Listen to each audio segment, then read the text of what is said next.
வேலை வாய்ப்பு. வேலை வாய்ப்புக்கு என்ன பண்றோம்? நிலமும் வளமும் சார்ந்த தொழிற்சாலைகள் வேலை வாய்ப்புக்கு போயிடுறேன். இப்ப நிலமும் வளம்னா எப்படி? இப்ப நான் என்ன செய்யறேன்னா, ஏற்கனவே இருக்கிற நச்சு தொழிற்சாலைகளை நிறுத்திடுறேன், எடுத்துறேன். அது என்ன செஞ்சிருது? நான் இங்க பாருங்க, இது எதுவும் கற்பனை இல்ல. நீங்க எதை நினைக்கிறீங்க?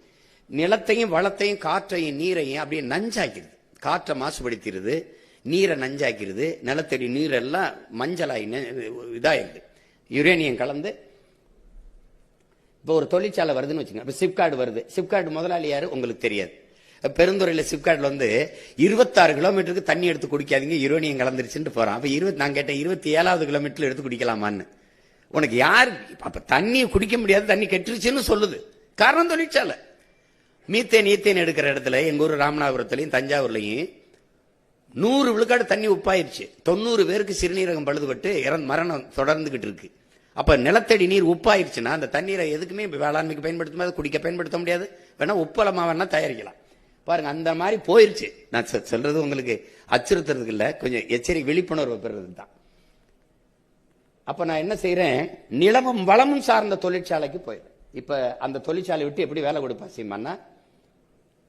என்ன நம்ம கேள்வி எழுப்ப? தொழிற்சாலை அவங்க சொல்றாங்க டெவலப், வளர்ச்சி.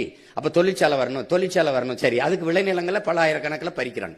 அந்த தொழிற்சாலையில வேலை கிடைக்குது. வேலைக்கு என்ன கிடைக்குது? சம்பளம் கிடைக்குது. சம்பளத்துக்கு என்ன வரும்? சாப்பாடு. அது எங்கிருந்து வரும்? எந்த தொழிற்சாலை அரிசி பருப்பை உற்பத்தி செய்யும், விளைய வைக்கும்? அது நிலத்துல இருந்தா வரணும். அப்ப அதுதான் பிரச்சனை. நீங்க நமக்கு எப்படி மாறிட்டோம்? விளைநிலத்தை அழிச்சு வீட்டை கட்டிட்டு மொட்டை மாடியில தோட்டம் போடுற நிலைமைக்கு நம்ம வந்துட்டோம். அப்ப அதுதான் இங்க இருக்கிற சிக்கல். இப்ப இந்த நிலையில நான் இதை மாத்தணும்னு நினைக்கிறேன். இந்த தொழிற்சாலைகள்லாம் மாத்தணும்னு நினைக்கிறேன். நானும் தொழிற்சாலை கொடுக்குறேன், நானும் அரசு வேலை கொடுக்குறேன். இதோட தனியார் முதலாளிகள், நாம அரசே வேலை கொடுத்துருது.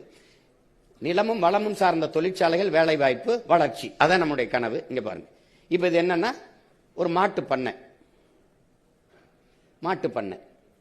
இப்ப மாடுனா மாடு அல்ல, அது செல்வம். ஆடுனா ஆடு அல்ல, அது நடமாடும் வைப்பகம், வங்கி, மொபைல் பேங்க்ங்கிறான். ஒரு ஆடு 50,000 60,000 70,000 வரைக்கும் போகுது. அப்ப 70,000 நான் வங்கியில போட்டு வச்சிருக்கேன்னு பொருள். நான் சொல்லல, அறிஞர் சொல்றேன். ஆடு மாடுங்கிறது நடமாடும் வங்கிங்கிறான், மொபைல் பேங்க்ங்கிறான். அப்ப நம்ம என்ன செய்யறோம்? இப்ப மாடு வளர்க்குறோம் அப்படின்னா, இப்ப இது கரும்புன்னு வச்சுக்கோங்க. கரும்புல இருந்து பாருங்க, பிரேசில் என்ன செய்யுது? எத்தனால் பெட்ரோல் தயாரிக்குது, வெல்லம் தயாரிக்குது. இப்ப ஆடு மாடு எல்லாமே நம்ம வளர்க்குறோம். இது எல்லாமே வளர்க்குறோம். இதன் மூலம் நிலமும் வளமும் சார்ந்த தொழிற்சாலைகளை நான் கொண்டு போயிடுறேன். இப்ப மாடுனா மாட்டுல இருந்து என்ன செய்து? வெறும் மாடுன்னு நினைக்கிறீங்க.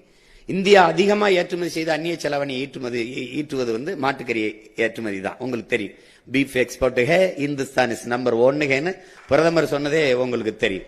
மாட்டுக்கறி ஏற்றுமதியில பால்ல நமக்கும் பிரேசிலுக்கும் சண்டை நடக்குது. அவன் ஒரு இடத்துல முதல்ல இருப்பான், நம்ம ஒரு இடத்துல முதல்ல இருப்போம். இது ரெண்டுல தான் பெரிய பொருளாதாரம் நம்ம ஈட்டுறோம். இப்ப பால்ல மிகப்பெரிய சந்தை இருக்கு, அதை நீங்க விளங்கணும். இப்ப சாராய பொருளாதாரத்தில் இருக்கு நம்ம அரசு, அது 50,000 கோடி.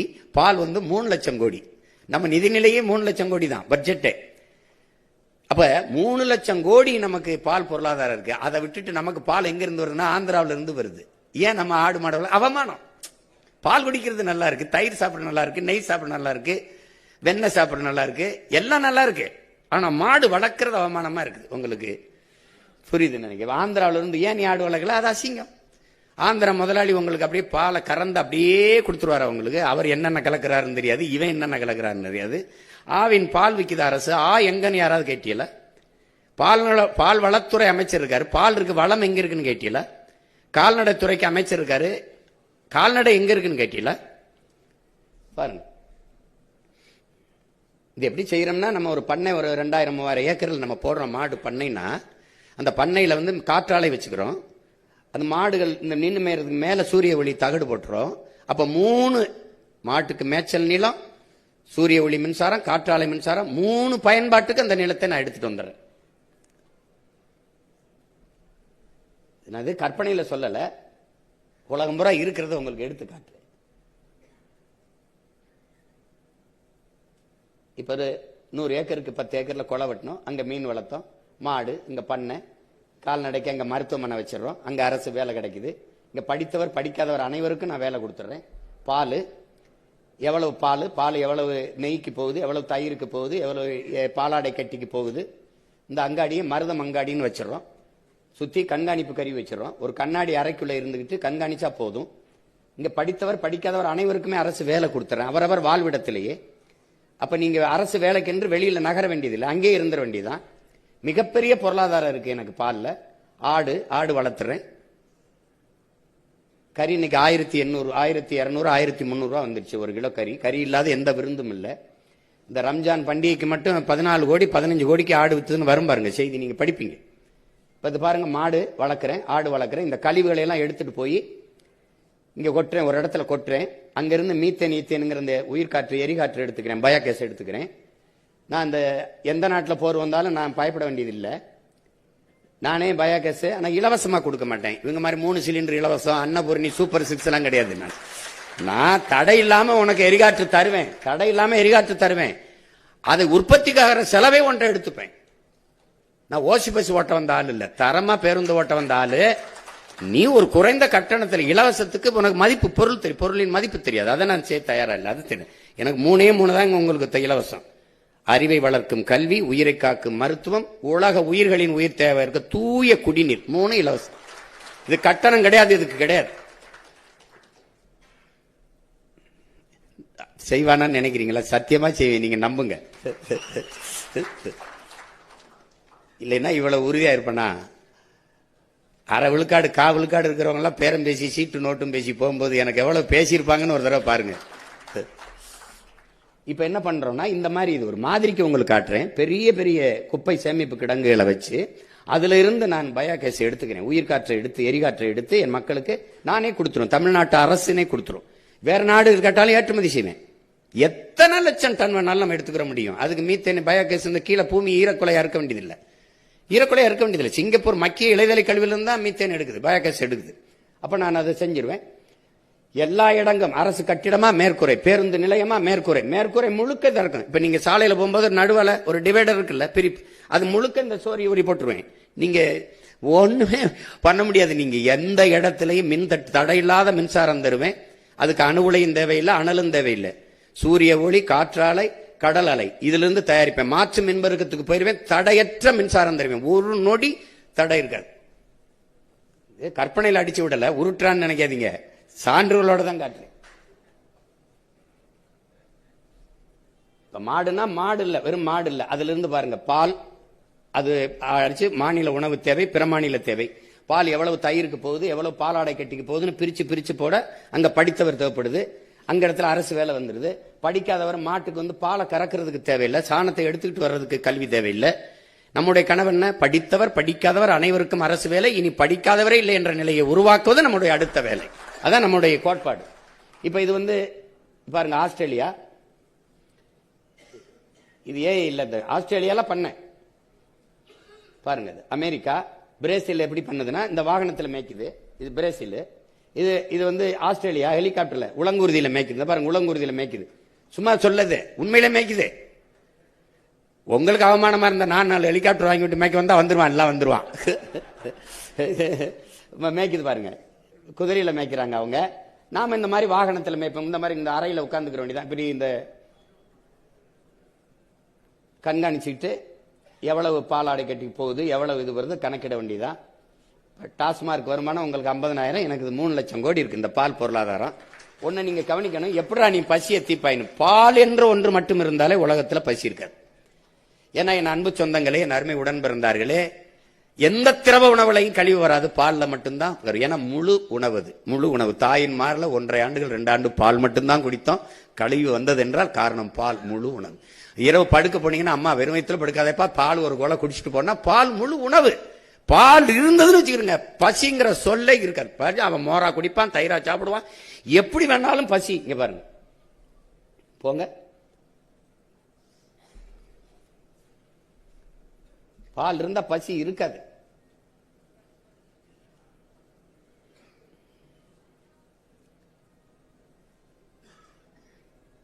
இப்ப எனக்கு என்ன இருக்கு பாருங்க, கணக்கில்லாத நாட்டுக்கோழி பண்ணை இருக்கு.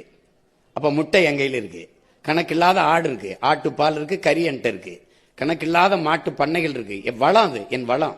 அப்புறம் நானே பல 1000 ஏக்கர்ல நாடங்களும் இயற்கை கூட்டு வேளாண் பண்ணைகளை உருவாக்கி வச்சிருப்பேன். அங்க காய்கறி பஞ்சம் வந்துருச்சு, வெண்டைக்காய் விலையில இந்த நம்பி சாப்பிடலாமா? தமிழ்நாடு அரசு சொல்லுது, நம்பி சாப்பிடுது உன்னுடுது, என் பிள்ளைகளுக்கான உணவு. என் குடிகளுக்கான உணவு. ஒரு சொட்டு நஞ்சு இருக்காது, நானே வேளாண்மை செய்வேன். அப்ப என்ன பண்றோம், இப்ப பள்ளிக்கூட வாசல்ல இருந்து பாருங்க, முட்டை பால் எல்லாம் கொண்டாந்து வச்சிருவேன். இந்த உப்புமா கம்பெனி இல்ல, நம்மது உப்புமா கிண்டி போடுறது இல்ல, உங்க புரியுதுன்னு நினைக்கிறேன். இந்த வாசல்ல இந்த இருக்கும், அங்க வந்து என் பிள்ளை சாப்பிடணும், ஐயா நான் முட்டை சாப்பிட மாட்டேன்னா விடு, விடுற அந்த வர உனக்கு எல்லாம் இருக்கு. என்ன பண்ணுவேன், முட்டை சாப்பிடல அப்படின்னா அங்க எல்லா பழச்சாறு இருக்குது, கேரட்டு வாழைப்பழம் எல்லாம் நான் எல்லாம் விளைய வைக்கிறேன், நானே விளைய வைக்கிறேன். முல்லை மருதம் நெய்தல் அங்காடி குறிஞ்சி அங்காடின்னு நானே 4 அங்காடியில பிரிச்சு வச்சிருவேன். அங்க இந்த சுகி சுமோட்டெல்லாம் அவங்க பாட்டுக்கு, நானும் சுகி சுமோட்டோ மாதிரி நானும் போடுவேன் ஆளுகளுக்கு. உங்களுக்கு வேலைக்கு போட்டு என் பிள்ளையில நீங்க அங்கிருந்து வீட்டில இருந்து வர சோம்பேறித்தனப்பட்டு அழைச்சிங்கன்னா காட்டுவான் என் பிள்ளை. அதுல 1 கிலோ கொடுப்பா, அதுல 1 உணவு கொடுத்துருவான். நாங்க வந்து இயற்கை சுற்றுலா இன்ப சுற்றுலான்னு 2 பிரிவா பிரிப்போம். இப்ப மீன்னா பாருங்க, இப்ப நில வேளாண்மை மாதிரி நீர் வேளாண்மையை கையில் எடுத்துருவேன்.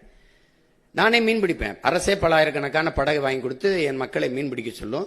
அவங்களுக்கு மீனவர் நலனுக்கு மீன் வைப்பகம் வச்சிருப்பேன். அவங்களுக்கு அவங்க பிடிக்கிற மீன்களை அரசே கொள்முதல் செஞ்சுக்கிறோம். அந்த நெய்தல் அங்காடியில் வச்சு அரசை சந்தைப்படுத்தும். உலக நாடுகளுக்கு அரசே கொள்முதல் பண்ணி ஏற்றுமதி செய்யும் தரமான மீன்களை. தமிழ்நாட்டு அரசு இல்ல, தமிழ்நாட்டு அரசு ஏற்றுமதி செய்யும். இப்ப நில வேளாண்மை மாதிரி நீர் வேளாண்மையா கடலை கருதி மீன், அது மீன் வளத்துல அங்கேயும் அரசு பணியை கொடுக்கும். அது மீன் பதனிடுதல் எல்லாமே அதுல அரசு பணியா மாறிடுது. எதுவுமே அரசு முத்திரை இருந்தா நீங்க நம்பி வாங்கலாம் அந்த பொருளை. ஏன்னா இது வந்து இதுதான் அறம் சார்ந்த தமிழர் அரசுன்னு சொல்றோம் இல்லையா, அப்படி கட்டமைக்கிறோம். எந்த ஐயமும் உங்களுக்கு தேவையில்லை, அவ்வளவு தரமா நம்ம கொண்டு வந்துடுறோம். அவரவர் வாழ்விடத்திலே அரசு பண்ணி கொடுத்தோம். இப்ப வாழை பாருங்க, வாழை நிலமும் வளம், வாழையில வெறும் வாழைன்னு தான் நினைச்சிட்டு இருக்கீங்க. வாழைப்பழம் வாழை திறந்து பாருங்க, இந்த தண்டை பாருங்க எப்படி எடுத்துட்டு போறேன் பாருங்க. இது தனி, இது தொழிற்சாலை, இது தனி. பழம் காய் உணவுக்கு பழங்கள் தனி, ஏற்றுமதி அது தனி. இந்த தண்டு இந்த வாழை உங்களுக்கு தெரியும், இந்த வில்ல இந்த சிப்ஸ் அது தயாரிக்கிறது. இதை எடுத்துட்டு போய் சாப்பிடுற தட்டு, இந்த தட்டு பாருங்க பிளாஸ்டிக் ஒழிச்சிடறோம். இந்த தட்டு வந்துருது பாருங்க, பாத்துக்கிட்டே வாங்க. இப்ப இதுல நார் எடுக்கிறேன். இந்த நார்ல இருந்து வேட்டி விருதுநகர்ல தயாரிச்சு என் மனைவி கூட வாழையில பட்டு சேலை கொடுத்தாரு. அந்த பாருங்க அந்த சேலை அப்படி வாழை நாறு, வாழை பையி, இந்த பிளாஸ்டிக்கை ஒழிச்சிடும், இந்த நெகிழி குலைமத்தை ஒழிச்சிட்டு எல்லாமே. வாழையில எவ்வளவு பயன்பாடு இருக்குன்னு பட்டு பாருங்க. இந்த துண்டுலாம் வாழையில நெஞ்சதுதான் இந்த சேலையெல்லாம். அப்ப வாழை அங்க ஒரு 2000 ஏக்கர் வாழை இருந்தா வாழை சார்ந்த தொழிற்சாலை இருக்கு பாருங்க, 2-3 தொழிற்சாலை வருது பாருங்க. அப்ப எவ்வளவு தொழிற்சாலை வருது, நல்ல கவனிங்க. இது கடலை, வேர்க்கடலை பல ஆயிரம் ஏக்கர்ல போட்டிருக்கு. அங்க இருந்து என்ன மரச்செக்கில் மையல்ல வந்து இங்க பாருங்க, கடலை எண்ணெய் தயாரிக்கிறோம், அது ஒரு தொழிற்சாலை. பிறகு கடலை மிட்டாய் தயாரிக்கிறோம், அங்க பக்கத்திலே ஒரு தொழிற்சாலை. கடலை புண்ணாக்கு தயாரிக்கிறோம், என் மாட்டு பண்ணைக்கு தீவனம், ஆட்டுக்கு தீவனம், நிலத்துக்கு உரம். வேளாண் பண்ணை நானே வச்சிருக்கேனே, போட்டுருவேன், அங்க ஒண்டி போட்டுருவேன். அப்புறம் எண்ணெய், அது தமிழ்நாட்டு அரசே விற்கும். இப்ப எள்ளு விளை வைக்கிறோம் பல ஆயிரம் ஏக்கர்ல. இந்த எள்ளு எண்ணெய் தயாரிக்கிறோம். நல்லெண்ணெய், எள்ளு மிட்டாய், எள்ளு புண்ணாக்கு. அப்ப எள்ளு புண்ணாக்கு உங்களுக்கு தெரியும், அது குப்பையோ நம்ம தீவனமா நம்ம பயன்படுத்திக்கிறோம், உரமாவும் பயன்படுத்திக்கிறோம்.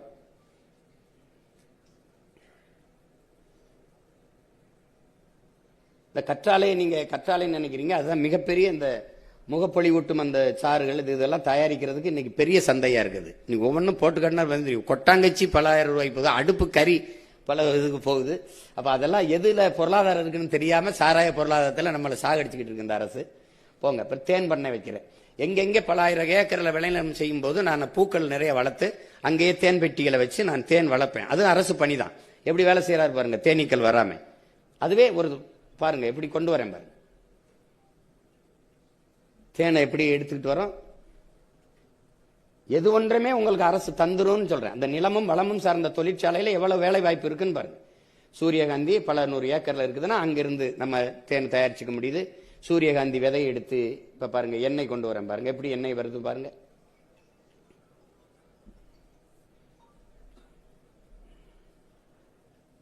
சூரியகாந்தி விதை எண்ணெய் வருது. இப்ப தென்னை சார்ந்த தொழிற்சாலை எங்கெங்க இருக்கு, பொள்ளாச்சியில் இருக்கு, இல்ல நாகர்கோவில் இருக்கு, கன்னியாகுமரி, அது அங்க தொழிற்சாலை.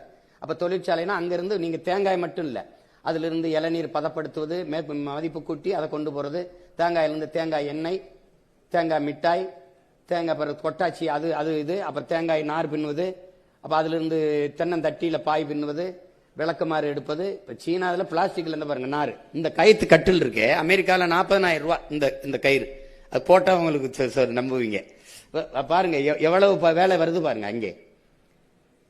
அப்ப இது வந்து நீங்க நானும் கட்டடமா கட்டல, ஒரு தகர இதை போட்டு கீழே இந்த ஃபால் சீலிங்கிற மாதிரி இதை போட்டு அதுல குளிர் விட்டுருவேன். ரொம்ப பெரிய செலவு இல்லை, டக்கு டக்குன்னு நிறுவி விட்டுருவேன். போங்க. இப்ப பாத்தீங்க, இது பாத்தீங்க. இப்ப மூங்கில்னா நீங்க சாதாரணமா நினைக்கிறீங்க, அதன் பயனை பாருங்க, அது எவ்வளவு பொருளாதாரம் பாருங்க, என்னென்ன வேலை கை செய்து பாருங்க. மூங்கில் நாற்காலி, மூங்கில் கட்டில், மூங்கில் இந்த பாருங்க போத்தல், எல்லாமே அதில் நம்ம செய்ய முடியுது. இதுக்கு போகணும். இந்த பிளாஸ்டிக் நெகிழி இருக்குல்ல, இந்த பாலித்தீன், இந்த குலைமம் நெகிழி இருக்குல்ல, அதை ஒழிச்சிட்டு இதுக்கு போகணும். இப்ப நாடே குப்பை மேடம், இது எவ்வளவு பயன் இருக்கு பாருங்க இந்த மூங்கில்ல பாருங்க. போங்க போங்க. அப்ப அந்த மூங்கில்ல நார் எடுத்து, இது கரும்பு, பல 1000 ஏக்கர்ல நான் கரும்பு விளைய வச்சிடறேன். அந்த கரும்பு சார்ந்த தொழிற்சாலைக்கு போறேன். கரும்பை வெட்டுறதுக்கு அதுக்கெல்லாம் படித்தவங்க தேவையில்லை. அதுக்கப்புறம் அந்த சர்க்கரை ஆக்குறேன், நான் வெல்லம் ஆக்குறேன்.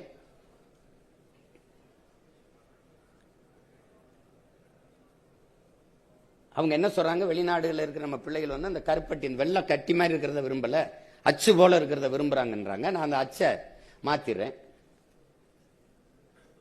அதுல இருந்து தாள் தயாரிக்கிறோம். கரும்புல இருந்து எத்தனால் பெட்ரோல் தயாரிக்குது பிரேசில், அதுக்கு போயிடுறோம். அந்த எத்தனால் பெட்ரோல் தயாரிக்குது. அது பிரேசில் தொழில்நுட்பத்தை பின்பற்றுகிறோம்.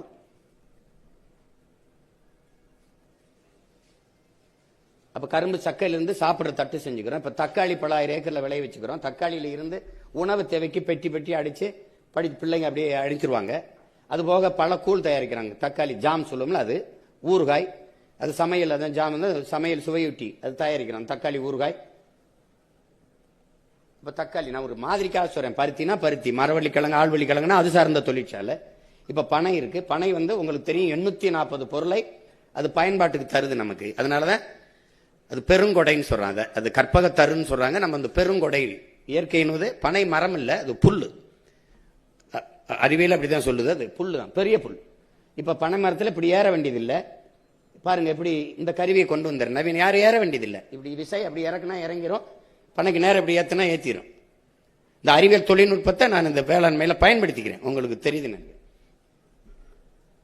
அதுல இருந்து இங்க வருதுன்னா மருதம் அங்காடி, இங்க என்ன பண்ணும், கருப்பட்டி காய்ச்சுது, கருப்பட்டி எடுத்துக்கிறது, நொங்கு பதனிடுது, பதநீர் அதை பதப்பட்டு மதிப்பு கூட்டி அதை விற்கிது. பனை ஓலையில விசிறி, பனை ஓலையில பாய், பனை ஓலையில கொட்டான், சீன பாய், சீன கொட்டான்லாம் விற்கும் போது சீன பாயில படுத்தா தான் கனவு வருமா என்ன? நம்ம பாயிலையும் வரும், அது பயன்படுத்துறது இல்லை. அப்ப பனை, தென்னை, நிலம், வளம் சார்ந்த தொழிற்சாலைகளை வாழ்விடும். இப்ப என்ன திருச்செந்தூர் பகுதியில் பெரிய நிறைய பனை இருக்கு, அங்க போடுவேன் தொழிற்சாலை. எங்க ஊர் ராமேஸ்வரத்துல பனை இருக்கு, அங்க போடுவேன். எங்க இருக்கோ அங்க போடுவேன். இல்லைன்னா அங்கிருந்து மற்ற இடங்கள்ல வந்து எடுத்துக்கிட்டு வருவேன் பதநீரை, மற்ற இடத்துல அப்படி கொண்டுட்டு வருவேன். அப்ப நீங்க வந்து வேலை இல்லைன்னு நீங்க சொல்ல வேண்டியதில்லை, அவரவர் வாழ்விடத்திலே கொடுத்துருவேன். அததான் ஐயா அப்துல் கலாம் புறா திட்டம்ங்கிறாரு. உங்களுக்கு பொருளாதார வளர்ச்சியில சிற்றூர்களின் பொருளாதாரத்தை கவனிக்காம ஒரு நாட்டின் சமூகத்தை பொருளாதாரத்தை வளர்த்து எடுக்க முடியும்.